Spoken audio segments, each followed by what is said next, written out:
अफसरों के कब्जे में नहीं जाएगी गांवों के विकास की गाड़ी। पंचायतों को अवधि विस्तार देकर झारखंड सरकार ने किया ऐतिहासिक फैसला। जनप्रतिनिधियों के सामने काम करने की चुनौती और खुद को साबित करने का अवसर। नमस्कार, आजाद सिपाही विशेष में आपका स्वागत है। मैं हूं राकेश सिंह।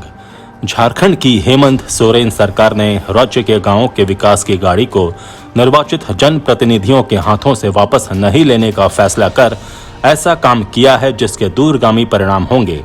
राज्य में कोरोना संकट और दूसरे प्रशासनिक कारणों से पंचायत चुनाव समय से नहीं कराए जा सके, इसलिए पंचायत समितियों का अस्तित्व खत्म हो गया था। इससे गांवों के विकास की गाड़ी रुक गई थी और अफसरशाही इस पर कब्जा करने का मंसूबा पाल रही थी। लेकिन मुख्यमंत्री हेमंत सोरेन ने विघटित पंचायतों में कार्यकारी समितियों के गठन का फैसला कर अफसरों के मंसूबे पर पानी फेर दिया है। इसके साथ ही राज्य सरकार ने निर्वाचित जनप्रतिनिधियों को काम करने की चुनौती भी दी है और खुद को साबित करने का अवसर भी दिया है। पंचायतों के लिए कार्यकारी समिति बनाने का फैसला करने वाला झारखंड देश का पहला राज्य भी बन गया है। राज्य सरकार के इस फैसले का सबसे मुख्य संकेत ये है कि ये सरकार किसी भी कीमत पर विकास के काम की गति को धीमा करने के पक्ष में नहीं है।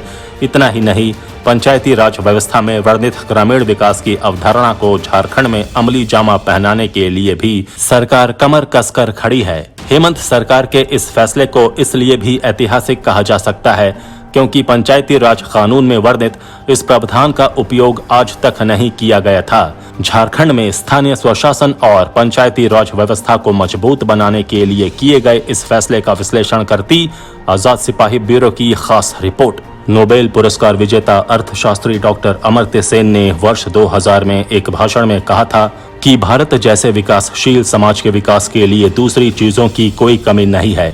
यहाँ केवल राजनीतिक इच्छा शक्ति और विकास योजनाओं को नौकरशाही के चंगुल से निकालकर लोगों के हाथों में देने की जरूरत है। आज से 20 साल पहले उनकी कही गई इस बात पर काफी विवाद भी हुआ, लेकिन आज झारखंड में उनकी बात सही साबित होती दिख रही है। झारखंड की हेमंत सोरेन सरकार ने राजनीतिक इच्छा शक्ति का प्रदर्शन करते हुए गांवों के विकास की गाड़ी को नौकरशाही के कब्जे में जाने से रोक दिया है। राज्य की 4402 ग्राम पंचायतों और 545 जिला परिषदों में कार्यकारी समिति का गठन कर सरकार ने विकास योजनाओं को लागू करने का जिम्मा फिलहाल पंचायत कार्यकारी समिति के पास ही रहने देने का फैसला किया है। झारखंड की ग्राम पंचायत समितियों और जिला परिषदों का कार्यकाल 31 दिसंबर को खत्म हो गया था और इन्हें विघटित घोषित करने की तैयारी की जा रही थी। इसका सीधा मतलब था कि पंचायतों और जिला परिषदों का कामकाज बीडीओ, सीओ और नौकरशाही के पास आ जाता। पंचायतों के मुखिया, 5423 पंचायत समिति सदस्य और 54,330 वार्ड सदस्य अधिकार विहीन हो जाते। ग्रामीण इलाकों के लोग विकास के लिए अफसरों की चिरौरी करते नजर आते। हेमंत सोरेन सरकार ने अपने एक फैसले से इस स्थिति को टाल दिया है और नए चुनाव होने तक कार्यकारी समिति के जरिए विकास योजनाओं को चालू रखने का रास्ता साफ कर दिया है। झारखंड सरकार के इस फैसले से गांवों में रहने वाले लोग राहत महसूस कर रहे हैं। ग्राम पंचायतों और जिला परिषदों का अस्तित्व समाप्त होने के बाद से उन्हें लग रहा था कि अब नया चुनाव होने तक उन्हें सरकारी अधिकारियों की शरण में जाना होगा, लेकिन अब ये स्थिति नहीं आएगी।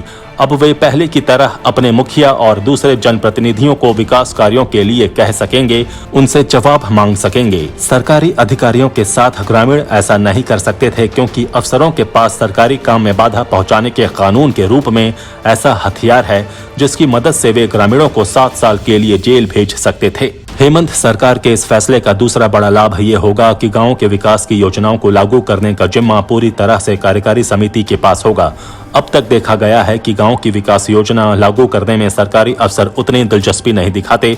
इसका कारण यह है कि अफसरों को गांव से भावनात्मक लगाव नहीं होता। इसके अलावा भ्रष्टाचार और राजनीतिक हस्तक्षेप जैसे दूसरे कारण भी अफसरों को काम करने से रोकते हैं। इसके कारण योजनाएं अधर में लटकी रह जाती हैं और पैसा खर्च हो जाता है। कार्यकारी समिति के कामकाज पर ग्रामीण नजदीक से नजर रख सकेंगे और इस कारण उसे काम करना ही होगा। अधिकारियों के नियंत्रण वाली विकास योजनाओं का हश्र लोग देख चुके हैं और इससे निराशा की अभिव्यक्ति भी कई अफसरों पर की जा चुकी है।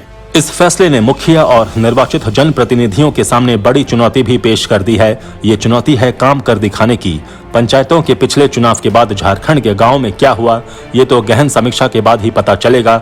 लेकिन अब कार्यकारी समिति जो काम करेगी उसमें सभी की सक्रिय भागीदारी होगी और इसलिए वो अधिक जिम्मेदारी से काम करेगी। इसके साथ ही इस फैसले ने जनप्रतिनिधियों को खुद को साबित करने का अवसर भी दिया है। अगले 6 महीने तक ये जनप्रतिनिधि कार्यकारी समितियों के सदस्य के रूप में काम करेंगे और उसके बाद चुनाव मैदान में उनके कामकाज का रिजल्ट तय होगा। लोगों को भी अपना जनप्रतिनिधि चुनने में आसानी होगी। झारखंड सरकार ने ये फैसला कर साबित कर दिया है कि वो विकास की गति में किसी कीमत पर कटौती करने के पक्ष में नहीं है और झारखंड को आगे ले जाना ही उसका मकसद है। इस नजरिए से हेमंत सोरेन सरकार का ये फैसला राज्य के व्यापक हित में है और इसकी सराहना की जानी चाहिए।